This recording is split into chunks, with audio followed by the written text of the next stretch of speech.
is projects important or not? And thanks to my PR girl who's ex-MDEC, she gave me like all like breaking news and news articles, and there was this very interesting news article. By Karam. Not by Karam. Actually, no, this is not by DNA as well. Unless you hired a guy called Dinesh Gatani. I did. Okay. And what it said was the government needs to exit the software ecosystem. It's like 2 years ago. Huh? The article written about 2 years ago. Yes, Was yes. it 2 years ago? 2 years ago, yes. 2 years ago. Oh, okay. And again, I'm just quoting this article. So don't take me that this is what I'm saying. I'm just quoting the article. Right? And what the article said was, MAC Malaysia, the key strategy vehicle for the government's software ambition, was set up in 1996 with grand plans of replicating the success of Silicon Valley in Southeast Asia. In this period of time, we have seen 2 internet booms and countless widely successful Silicon Valley startups, from Hotmail, Google, YouTube, Groupon, Twitter, Facebook, Blogger, PayPal, they forgot Friendster, and so on. Right? And it goes to add that after 16 years, Malaysia finally has an EPP that gives free web-based email. Wasn't that Hotmail? That's through Google last year. That was the TimeCubes one. TimeCubes one, yeah. It's an EPP, it's not an EPP, but this just linking to that, right? And it goes on. I mean, there's a lot of other stuff here, but what it says is capitalism simply does not favor big governments. The best the government could do to boost the software economy is to get out of it, right? Observations, analysis of Silicon Valley indicate success indicate that the free market works pretty damn well. We would never have seen the likes of One Malaysia email in a free market environment. Capitalism rewards ingenuity and hard work and punishes the lazy and the underperforming. Just let the ecosystem be. Let them compete on their own merits, as they may, and find their way. Let them make their mistakes and learn from it. Trust me, with the pressure of having to succeed, they will learn fast. Right? What does that mean? What we need in Digital Malaysia is policy changes. What we do not need is the government coming in, right, and putting in restrictions, right, to actually deter entrepreneurs, right? And just to add this, you know, when I was, and why I make this statement is I still remember when I was asked to attend the Digital Malaysia lab, there was a senior person from MDEC that actually said, you better come for this 5-week lab. Because if you don't come, your competitor is going to come and be a big competitor to you. That to me was really insulting. Right? Because you can't just come and say, you must come to my lab, otherwise I'm going to create a competitor. That's not letting free capitalism work. That's basically the government getting in the way. So I hope Digital Malaysia doesn't become that. Thank you.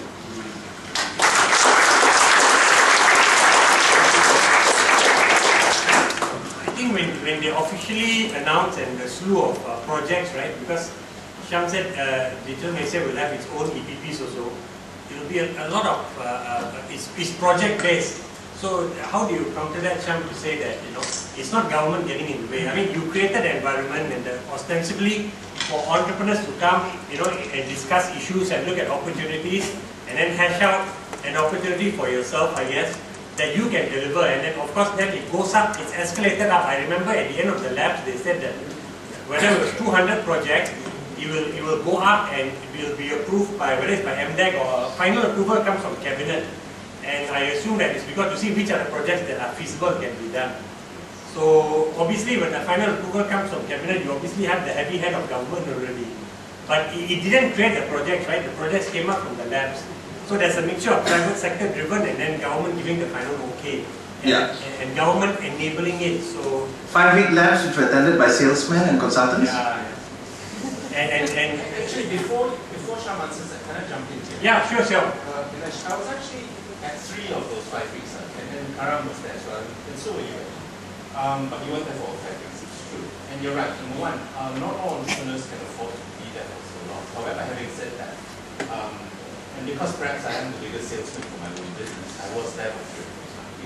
I think to be fair to the man, number one, they've always said, whether it was the Digital Malaysia Lab or any of the other labs, it's 90-10 kind of thing.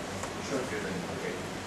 Number two, having said that, Karam's right in that, yes, then the projects all get put into a basket, they get vetted, they get whittled down, and maybe from 200 to 20 out of the lab, and then that goes up to the EC, the Economic Council for verification and for approval. At that point, however, you're right, the heavy hand of government could be imposed. I don't think, however, that's the intention. Having said that, I think there are influences on which projects get approved, and rightly or wrongly, and whatever that source of pressure comes from. Yes, and of course, people are hoping that as a result of being endorsed in EPP, that project will get, fast-tracked or get support, or whatever. Having said that, it is still mostly private sector driven. And so unless a private sector and an entrepreneur or a business actually believes in an EPP, of course we can't. That's the one. Number two, if I could, rather than answer that question, because actually you answered that question already, Karam, asking Sham what he thought. I'd like to maybe take it one step further and say, okay, because what Ganesh says is absolutely true. MDEC as facilitator or mediator, or the secretariat for Digital Malaysia, has a role to play perhaps in ensuring that these EPPs are successful. And it can only do that if it can influence policy, enabling policy. The question is MDEC in a position, number one, to influence policy? Because I feel it's lost its teeth somewhat over the past. Number two, is in the question of, is MDEC relevant therefore? Is MDEC actually moving into phase 2 or phase 3 of the MSC project? Because many of the things that I still see happening in MDEC are still rooted in phase 1 policies, when in fact we've already gone into phase 2. So, these two issues I think are related. I don't know if you understand what I'm trying to get at. Yeah, because you have to be more descriptive about it. But I stick to Digital Malaysia. I think, so it's a good dialogue to have a better understanding. What Dinesh and Karam and Seong was mentioning is that we had a desire, and that was to accelerate the usage of digital technology. We wanted to, but we didn't want to say this is our program. So 500 people from, almost 100 organizations attended. You were there for 3 weeks, and you were there for 2 weeks, and 3 days, and so on and so forth. But that lab was not just to look at projects. It was to look at an enabling environment that was, solution driven, so that we can box it up. So out of that lab, we came out and says, thank you very much. In fact, we came up with 200 ideas. We narrowed it down to 26 specific opportunities, and let's see how we can actually make it go regular. But that was another side output from that lab, and that was something that's still not described, because this is just the programs, the EPP portion of it. We also asked and looked at, thank you for your input, the enablers, and what we call the drivers, to help smoothen the path for the programs or the projects moving forward.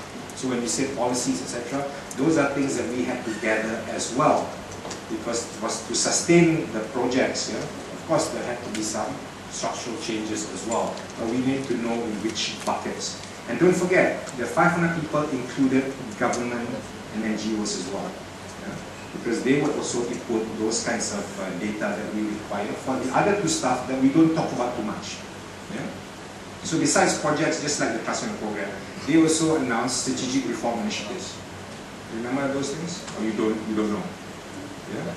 So similar to that concept, we also did those strategic reform initiatives in enablers and drivers. And yes, policy intervention was also looked at. But we couldn't wait for only policy to drive certain things. They had short-term opportunities that we also wanted. And Seong is right. By and large, the process is simple. It's still the same. It is not exclusive. The concept is not exclusive to you who actually broached the idea. Okay. Yes, you may have put the pushed it together with us. It's not exclusive. It is private sector driven as well, which includes investments. Yeah, and that's the criteria for whether it is a EPP with you or not. How much of your skin would you put in the game? Yeah. So those are the other two criteria that we also looked at. So as we announce projects, it is not your project. Yeah, it is an initiative to actually put e-payment systems for SMEs. Yeah? I think you referred to the SME Corp's announcement, right? And she did not say it is a company's project. Yeah? And I think she also said, this is the CEO of SME Corp, that we are encouraging a lot of TPAs to come up as well, right? And actually work with them to actually achieve that outcome. So again, those are the same objectives that we apply to other EPPs projects in Digital. Believe me, Digital Malaysia is not about projects and definitely not about government tender. Yeah? By and large, it is not. Yeah? If you want government tenders per se, that is still in the government procurement side. Yeah? We have to make sure that the skin is also in the game. And that's the differential. Now, I pause a little bit because in Digital Malaysia, we also have an outcome for the bottom 40, the social good portion of it. Yeah? And there could be a lot of things that we could do, but again, it's not coming from us. It's coming from the social technopreneurs and NGOs that said these are things that are lacking for the bottom 40 that technology could help. Yeah? Assess against the input from other government agencies who know what they're talking about. Sounds right. We've never heard the solution, it could be good, right? And by the way, I already have funds for it. Yeah? So you could say that's government projects, but it's specifically for social good. Yeah? So you may see, yes, more government funding on those than private sector, most definitely, but by and large, all the economic other activities is private sector driven and funded, and not exclusive. So I think I haven't talked about the policy. I agree to some degree. Enabling policy will assist. The other part of our enabling policy is we also have to hear from the private sector. Okay? And this process of labs, the 5 weeks, was the first kickstart of Digital Malaysia. So we made sure that we looked at almost the whole landscape, not just projects but enablers and drivers. Going forward, as we look at specific opportunities, the ideation process, you're absolutely right. That's the 3-day or 2-day process that we are kickstarting so that we can get actual ideation, short-term basis, so that we can put intervention or interjection into our plans. I think when you talk about taxes, very interesting because I had actually asked for Inderjit Singh. How many of you know him? He's not my relative, but he's one of the top tax consultants in the country, and I actually asked him to write a commentary piece for DNA about e-commerce. And then he said this is not the right time. He said the income, our IRB is right now in the process of drafting regulations, relating to e-commerce. So to me it's a bit scary because I think they want to tax e-commerce. Whereas you are saying, I get a sense that don't touch that space. No, actually this tax on e-commerce, there are 2 or 3 areas on it. One is sometimes you can buy an e-commerce good from overseas, and that is taxed, not taxed. But you buy an e-commerce goods locally, it's taxed. So one of the things is you either make it general, you either tax it for all or don't tax it. What the US has said, no tax for all. So it's actually, if GST is implemented, for example, and you don't implement tax, that's good.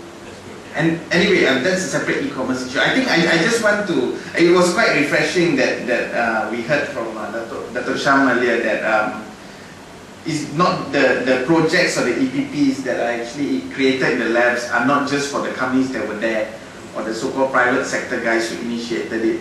Because I think that's something that all us technopreneurs or entrepreneurs should know. Because the perception that we get sometimes, and agreed most of the time, is from the private sector participant that is there, it says, I got a project. So at least we know that whatever projects that are out there, and so far I think I've seen from the website about 9 projects, it's open to everybody. So that's an opportunity for all our technopreneurs, all the technopreneurs here to participate in. So it's not just for those that attended the lab. And I think what I would like to see at the end, because on the website was just basically 2 sentences on the project, And the 2020 targets is actually how the private sector, how the technopreneurs can actually participate in more details on the project. I think that's true. I mean, when I met Hafsa, and I actually met her about SMEs using technology and innovation, but then she brought up these micropayments, e-enabling micropayments. And very interesting, then I didn't ask her this question then, but then I followed up with her and I just got the answer yesterday, which was, us journalists being cynical, we thought one company got a project to provide the hardware and everybody has to use a specific software. And then her officer came back and said, no, I think the hardware may be one company because we got scale, right? If you buy from one vendor, you obviously get scale. And we've got a vendor here, also Andy Koo, who's the CEO of NetApps. So he can tell you all about volume buying and scale. But so maybe one company is providing the micro reader, but the rest of it is that she said it's open to everyone. Anyone who's a TPA. A TPA is a third party acquirer. So they got Bank Negara approval to go out and acquire merchants. And I think even MOL has got a TPA approval, right? So MOL also can actually participate in this EPP. Basically, you just go out and acquire merchants and micro enterprises. They want your nasi lemak vendor, your guy who's selling chapati, right? For them to use this system, and you just plug in the small reader into the bottom of your phone or your tablet, and you download the software. And the software comes from the respective TPA. They all have their own software, so it's not one-party software you got use. And anybody can do it. You just go and sell that solution, and then you go to them and show them your receipt. And if you're within the first 40,000, get the subsidy. It's actually not a subsidy. SME Corp is buying 10,000 of these micro readers, and the rationale is for every 10,000 we buy, the private sector, for every one we buy, the private sector can claim 3. You mean you must sell 3 to the consumer, right? And then you get this one free, which means that your cost is actually, you divide your cost among 4. You're getting one device free, you're selling 3 out there, right? So you pass on the cost of this one device you're getting from the government for free to the end customer. So the customer may get it for 10 or 20 or 20% less. So which was good. Then I said, oh, I was disappointed because I said, well, no exclusive story there. I think that's the kind of transparency we need from all the projects. Yeah. And it was pretty good because before that I knew about the project but we didn't know the details. So actually after that SME Corp thing actually was pretty good because then we know, okay, it's transparent, it's not for the people who go in the labs, etc. So that was a pretty well... so that's a good sign. So I think we'll all be looking carefully at all the rest of the EPPs to see that, the opportunity is there equally. Yeah. Because, so it's good. But getting back to Seong, who was asking, I think when Seong said his concern was that a lot of phase 1 projects are still being done in phase 3. I mean, this knowledge development center is perfect because it's capacity building phase 1, but now you get a grand launch and an official opening, right? So we're already in phase 3 commercialization, looking for global companies, global winners. But here you just had last week announcement of a project like that. So that may give people the impression that some phase 1 projects are still being given a big prominence. They may still be carrying on, right? I think the profiling or the PR activity around them should be subsidized, right? And they're just SOP, standard operating only. Not a glamour thing with the minister coming and opening up. Well, to be fair to the audience, you have to be specific, otherwise we generalize. Yeah? But since he's no longer here, so we can't ask him. We can't ask him. But I imagine, in my mind, as I said, what MSC did in phase 1, for example, in setting up its own incubator. Before there was enough incubators in the country. We own an incubator. And that has been not only, we didn't close it down, we said it's time to move on, right? And we actually put it out and solicited for ideas from the community, people who actually run it. And we didn't want a real estate guy to run it either. So we asked that it be run from a mentoring perspective, all those other elements that come into play that's required today. And actually kind of, what do we do, sublist it back to the new guy, right? So that he runs it. So that's something we've exited from that business. I mentioned PC. We had to do it because the industry was saying to us that's what's required. And so we did, and now there's another ecosystem that's doing it, from a focus perspective that's good for the industry, so we exited that portion as well. So along the way we exited a lot of other stuff that we used to do. Now, skills training, we've also evolved. Yeah? You know, my board keeps saying, well, maybe we shouldn't be a training center. We don't do actual training. But the industry is saying, you know what, Dato', if you don't do it for the skills that you are bringing in, the jobs that you're bringing in, it'll be very difficult. Okay? So it doesn't mean that we are not sitting in committees and policy settings to actually look at the curriculum, the IHL, the university program. That takes time. We are there. Yeah? We are the designated ICT industry rep, if you will, in those policy platforms. Yeah? But that will take time. But to stop us from actually doing what is required by the industry still, you tell me now, I can shut it down tomorrow. You know? Will it hurt you in terms of availability of skill? I say yes. Okay? I say yes because I know what kind of demand you guys want. You know? Tadi kata idea 3,000 alamak, no wonder pada talent. Kalau kita tak buat apa you nak, lagi you tak. You know? So I think we have to balance those statements when we say we used to do. You know, what you used to do, you still continue. Okay? And yes, we are trying to also look at higher value activities, but wean off those other stuff. Perhaps it's, you know, this is a defensive posture. I like to turn it slightly separate. You guys say we should do what is good for the industry. Actually, we want to hear from the industry. And I keep saying this to other industry associations. The industry association has to be more proactive. Yeah? In articulating the specific issues and needs of its members, and also understand our process and how we can actually move forward. During one of these dialogues, not you guys, yeah, another dialogue, one of these students said, listen, we're required to hire foreign talents who are already studying in local universities, because why should we send them back and then we hire them again? You're not hire the foreign students who are here. Why? I say, why? Oh, tak cukup lah. Even your local guys pun tak cukup, and these are good guys. Why should we allow them to go back? Okay? So intervening with a policy, if you will, they said, great, we got the government to agree to give us at least 1,000 headcounts of these students who are studying today, the ability to work. You don't have to go back. So sekarang the foreign students, dia kena balik tau. You know? Before you can hire. And then you want to hire, you have to wait. He has to be 2 years working experience before you can bring him in as a foreigner. And this comes from the creative industry side. You know? They say, so we said, okay, that's available to the creative industry because of that input from that dialogue from the trade association, which is good. So we want you guys to be more forthcoming as well. Otherwise, you know, we can complain all we want like this morning that we heard. But I think what needs to come together is, you know, trade association, you guys are no longer 1996. You know? People like Ganesh and you guys are more experienced in what it takes, and you know, we look forward to actually having more proactive elements of what needs to be looked at so that we can actually intervene. Can I just add to that? Just to clarify, MSc Malaysia and Digital Malaysia are two separate things. Are they similar?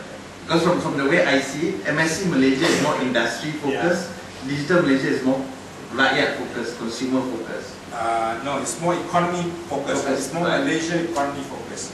What's the commonality? And then, Sure. right? Sure.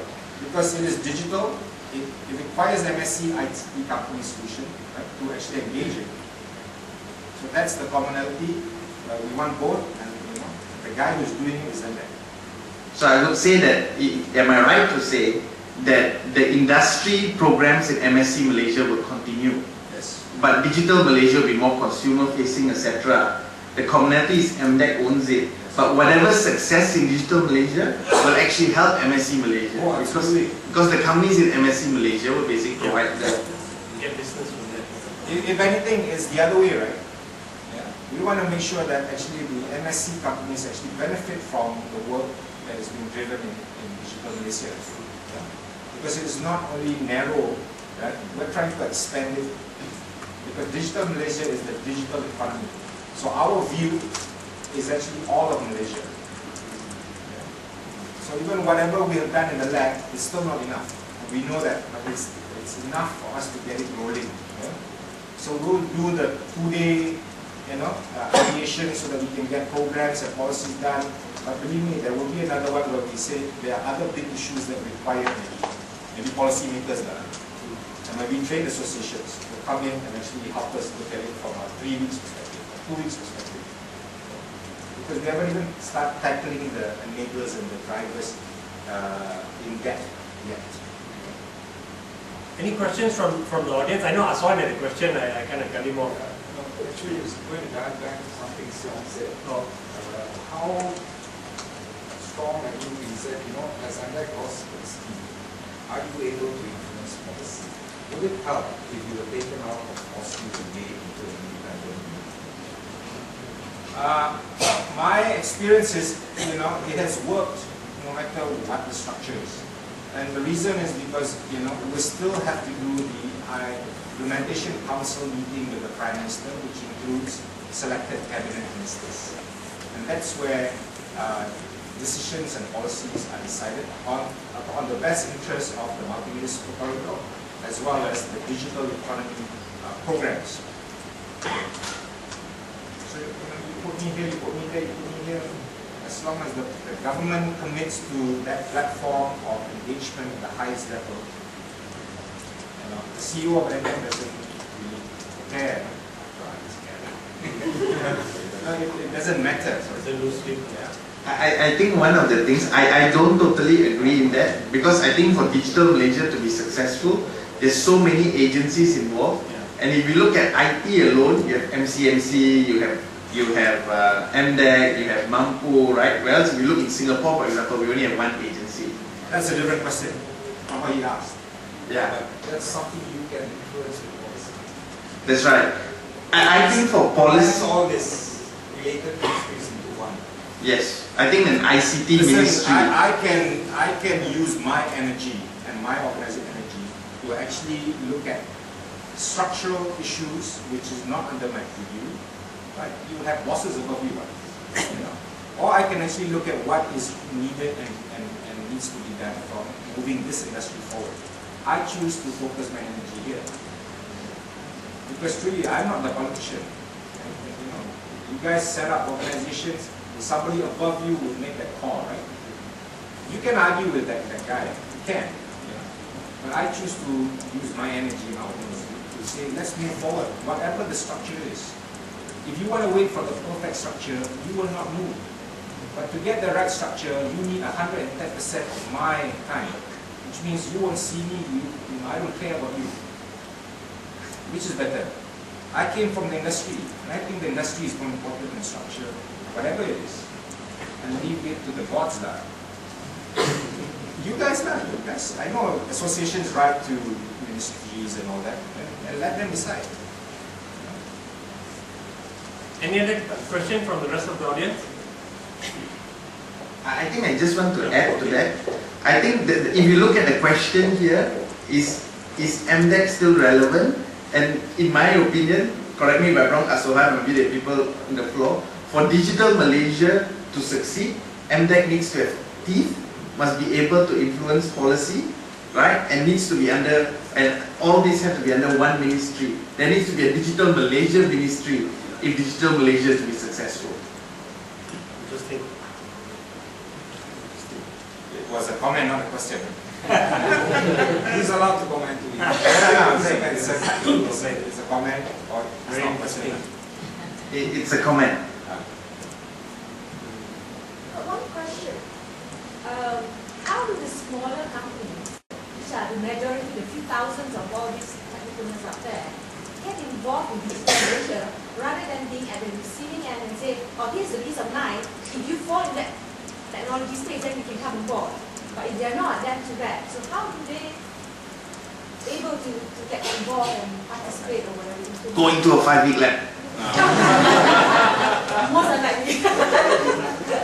It's a fair question. Yeah. Number one, these are not the only projects that are on the table. These are the first wave of the projects that has been scrutinized and approved and launched. Again, it's not exclusive. Yes, when it's launched, you will see a partner or vendor. But we are encouraging other players to come on board as well. So some projects will have 2 partners, some will have 1, some will have 3. Yeah? And this is just the first wave. During that lab, 26, I can't remember the number, 26. 26 projects, opportunities were looked at. We only launched 8. Yeah, thank you. 8. Are those labs or are those available on the internet or soft, like videos? 2 lines are available. Only. You should probably make it available, like Sure. the whole proceeding and trap it into different files. But, agreed. But this allow me to also, for transparency and governance, the way it works is Digital Malaysia is not a MDEC project. Yeah? By and large, our role is to accelerate that usage, and it will fall in somebody's domain. Yeah? Our job is to, yes, you say it's good, you say it's good, you can calculate the GNI. By the way, our job is to keep pushing that agenda lah. Right? And it falls in this instance, enabling e-payment under the preview of SME Corp. So again, that's our role. Our role is to facilitate, to ensure that SME Corp actually agrees to undertake this, lead this project. Maybe all did the heavy lifting, tak apalah. But they won't. Why do we require the central, this lead agency to own it? Because for continuity. Yeah? If MDEC takes all the projects, and assuming that over the life of Digital Malaysia there is 100 projects, yeah? Number 1. Number 2, it is not the proper way to actually roll out and execute. Because otherwise you will still may face resistance from whatever, this central agency. Yeah? So that syndication, as they call it, is key. Yeah? Because they have to say it is for the betterment of what I'm responsible for. They were responsible for SME. So we had another project here called e-fulfillment. And we asked NITI, MIDA,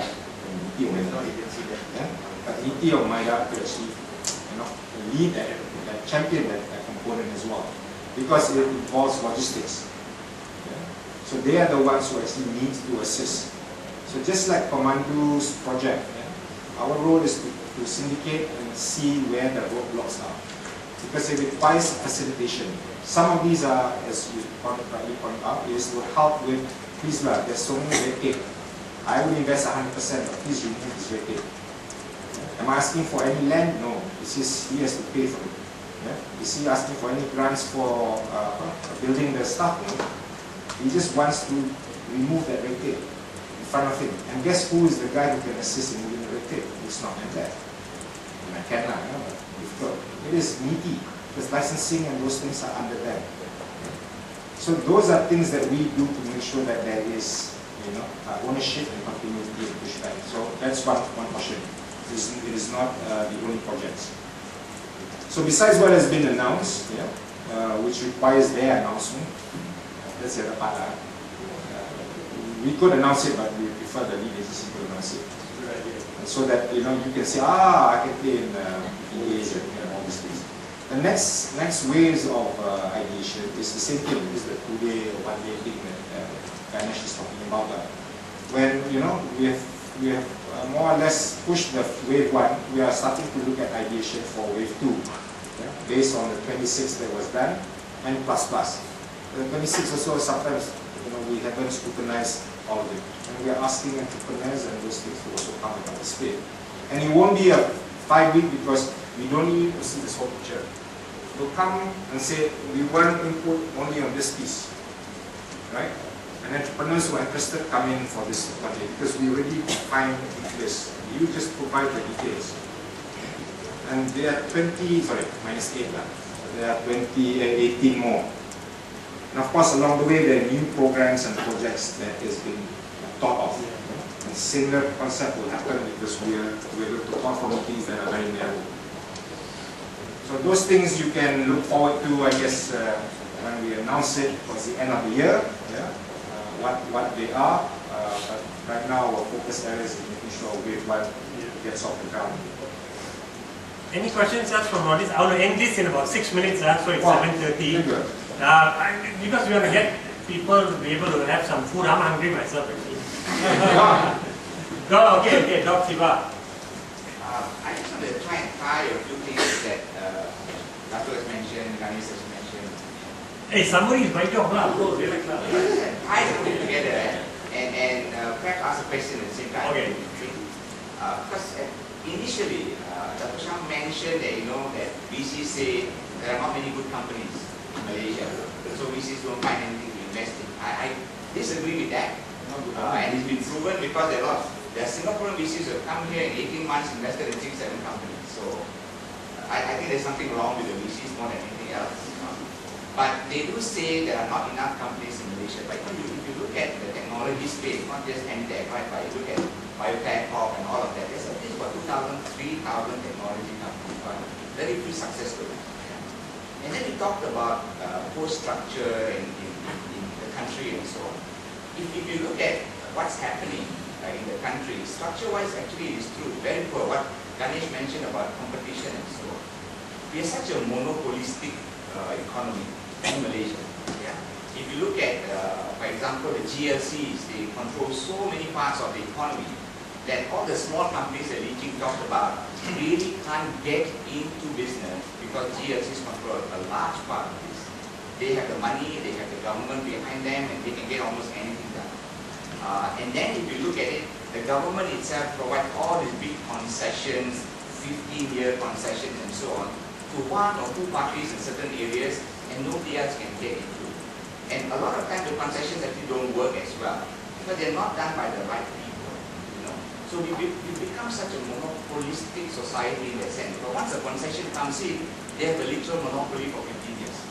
And there's just some parties who get out of it. Now because of the way it's been structured, a lot of the SMEs really find it difficult to get into business. That's why in America they say the business of government is to stay out of business. You don't own GLCs, you don't provide concessions, nothing is open to the private sector to go and do whatever needs to be done. So if you look at it that way, the thing that is really holding back all our SMEs and all these technology companies is the way this whole system is structured. Now, what can MDEC or anyone for that matter do to really dismantle this system, or at least reduce the power of this system? Because if you don't do that, you can spend all the money in the world, you can have all the policies in the world, you can have all that 5 weeks with Pemandu and all of that.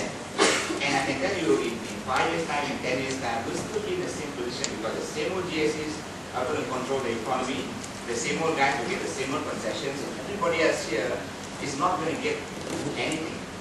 And we know how the system works because it is really one of the worst kept secrets that, if a concession is given to someone, he gives it to somebody else to do all the work, and that guy gets 30% of the money, and he can barely make a profit of that. So when you can't make a profit, you can't grow your business. You can't grow your business, VCs don't invest. VCs don't invest, the companies die. So that's a long statement to make, but the thing is there anything anyone can do to look at this structure and tell the government this is the wrong way to do it? Because if you don't allow competition to flourish, you will not get innovation. Monopolies destroy innovation. Competition makes innovation flourish. So the way the government and the economy structure is really, really bad in this country. And going forward, I think the companies are going to start. So, is there anything anyone can do? That's what that's the hardest question I've heard asked ever.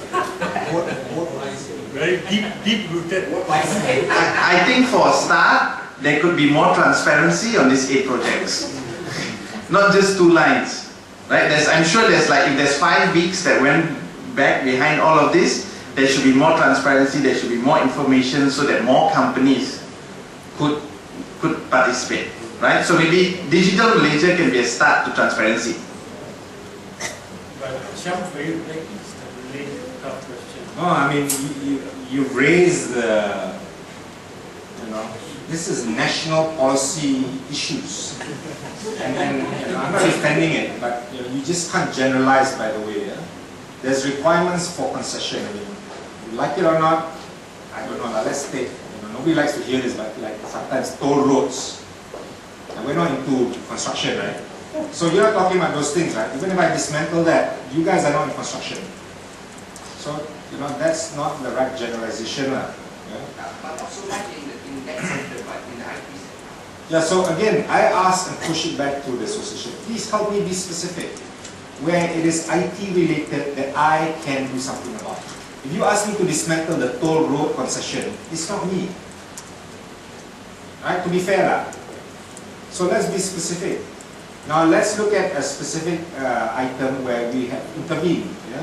And that is in GLC outsourcing. Yeah? And I'm talking about IT outsourcing. I'm talking about business process outsourcing. Anyone in the outsourcing industry? No. Okay. So, you know, we said, listen, to grow the domestic outsourcing business, there are Malaysian players. The GLCs have to play a part as well. So we hosted lunch with Digital for 30 of the GLCs, explaining what outsourcing is and why it may be good from their perspective. Those who want to insource will never outsource. Yeah? So those are not our target markets. But there are many GLCs, the government companies, who say, yeah, if you can really provide value, it's something I want to consider. Because those are low value added. To them, they want to focus on their brick and mortar business. Now tell me what programs are in place, and you know, is there incentive as well? And incentive could be non-fiscal as well. So those are interventions we have done, and that was only done just before Pasal, I remember. To look at how to move that down. And that has opened up that possibility and opportunity for domestic players to actually, that's what we call concession.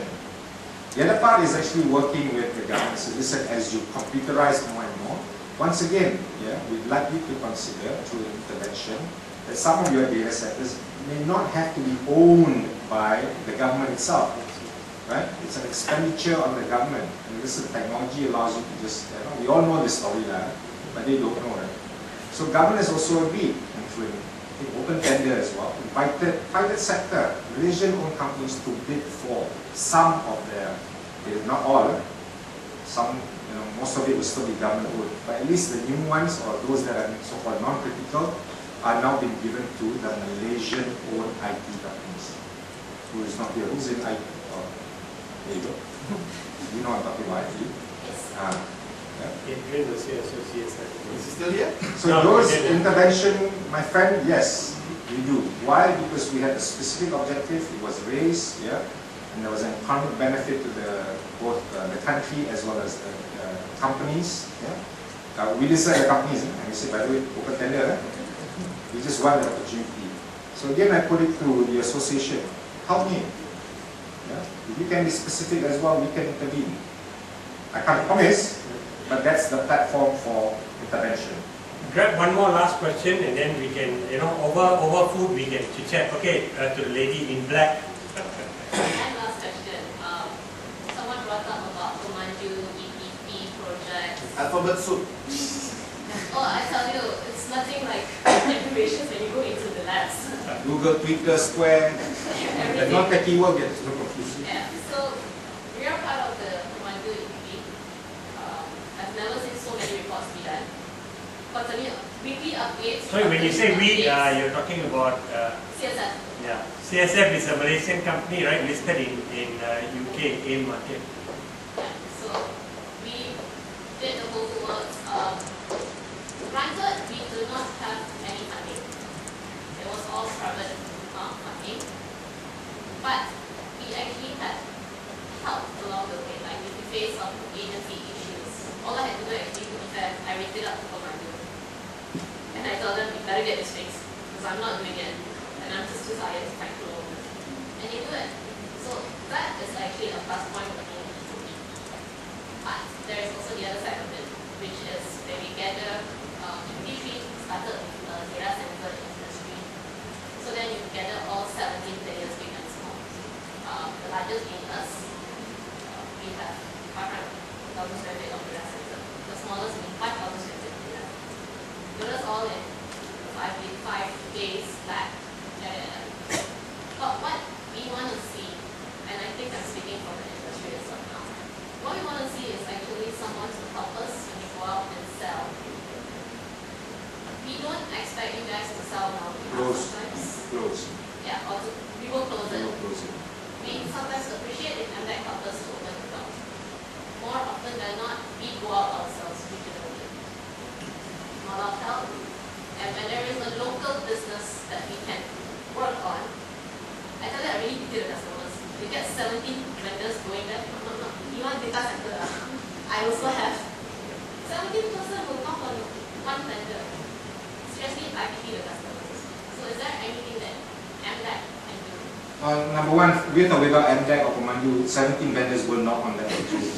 That's free market, right? And that has to happen. And you know, as far as marketing access, you know, you are party to our marketing trips to Japan recently, right? Last year. Yeah. We were in London, right? So she's saying we are driving the EPP, and that is. To be fair, yes, MDAC is driving it, but we also do not see enough customers coming over, big, local and overseas. We don't see enough of that. So that's why you have one vendor, literally everyone, you just sit around on the table, it's not enough market growth in this sense. And again, you know, we facilitate those things, and of course, you know, we need to listen to you guys in terms of, you know, this marketing Johns doesn't work in this way, and we need to adjust it so that we can attract the right leads into the funnel, yeah, etc. But the point is still, you know, we are the agency that is square and center to help you drive traffic through, you know. So she's saying we're doing work tapi tak cukup lah. We want more lah, you know. So MDAC is relevant for that lah. Because it's EPP. Can I? I think it became relevant because of the EPP initiative. If they don't do it, Pemandu will just sit on them and they have to get it done. So it becomes to that point. But we want to see more, like rather than just going through the motions at times. Yeah, that's probably the only thing that. But you know, to be fair as well, I mean, the work is, you know, over what, 11-12 months.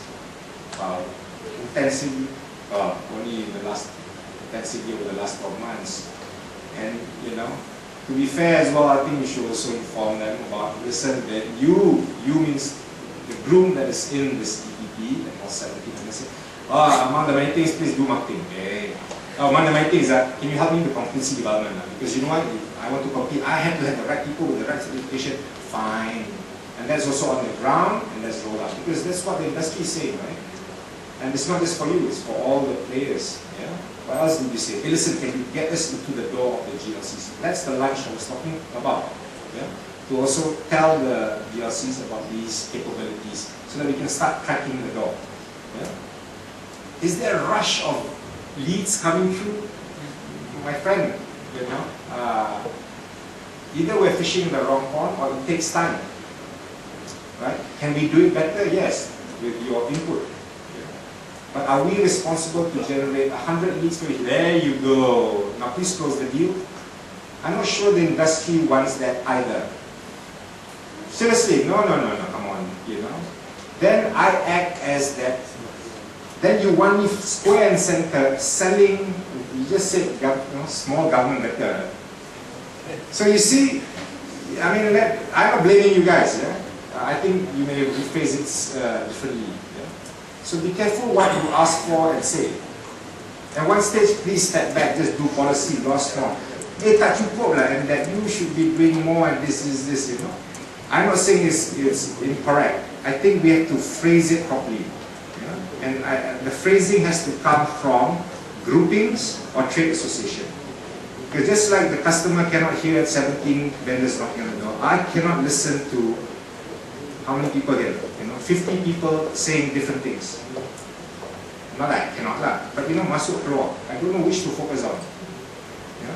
So to be fair as well, you know, we need you guys to help your trade associations. Yeah? So that you know, you guys say yes, these are the 2 things, 3 things that needs intervention. Okay? Not that the others are not important, but these are more important than the small things. Can I just add to that? What I don't agree in, as Datuk Sham has said, MDAC cannot get you all your business. You have to do something, right? The whole nature of business is you have to work. You cannot depend on the government. The issue with our technopreneurs here in Malaysia is we're too dependent on government grants, government funding. You have to do something. All the government can do is open the doors for you. And you have to take the initiative to understand it, to go and fight for it, to go and do whatever you need to do it. So you can't, if MDAC does too much, then you get 70 people knocking on the door. right? So it's chicken and egg because MDEC has to do that for everybody. But policy helps everybody. The winner is the person who works the hardest, right? So the government can give the opportunity, but you got to work hard anyway, right? You cannot ask the government to work harder. You have to work harder, right? If you look in the valley, right, the government doesn't get involved. There's zero government intervention, right? In fact, the government charges more taxes to the successful companies, but don't help the successful companies. Yeah, right?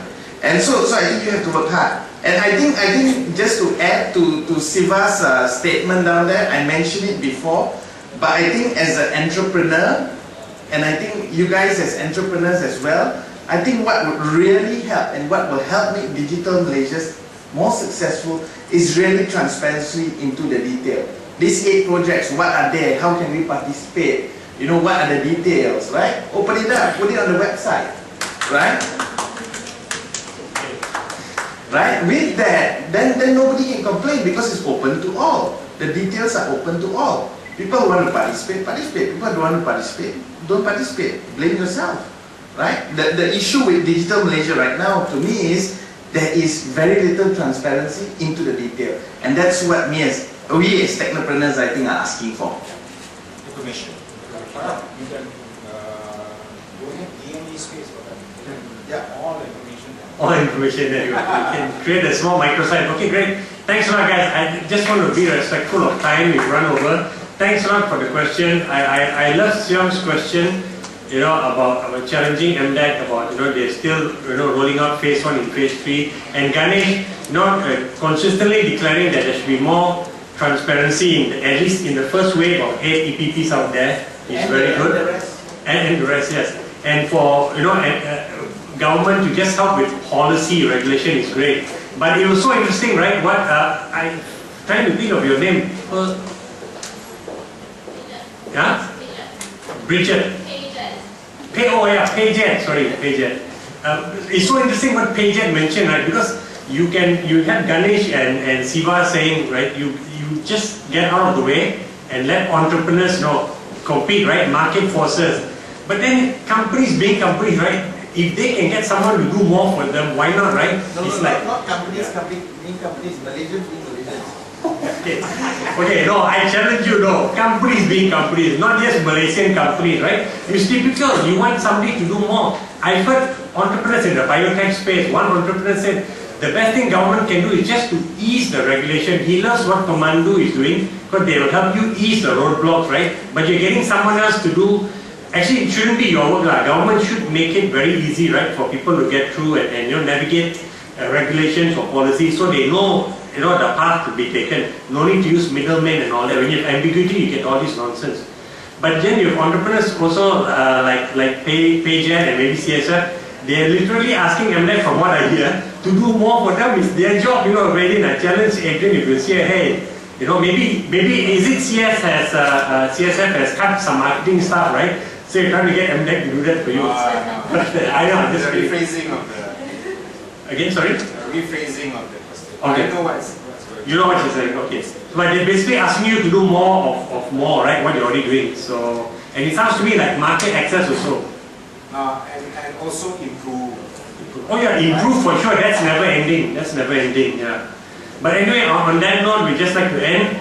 And we will try to get Vincent Tan here, you know, if not next month, maybe the month before. I think it'll be a fascinating discussion. And we'll see how that goes, okay? But stay in touch and just keep reading DNA and you'll see lots of stuff there. Thanks a lot for Sham, for making the time with us. And Ganesh, thanks a lot.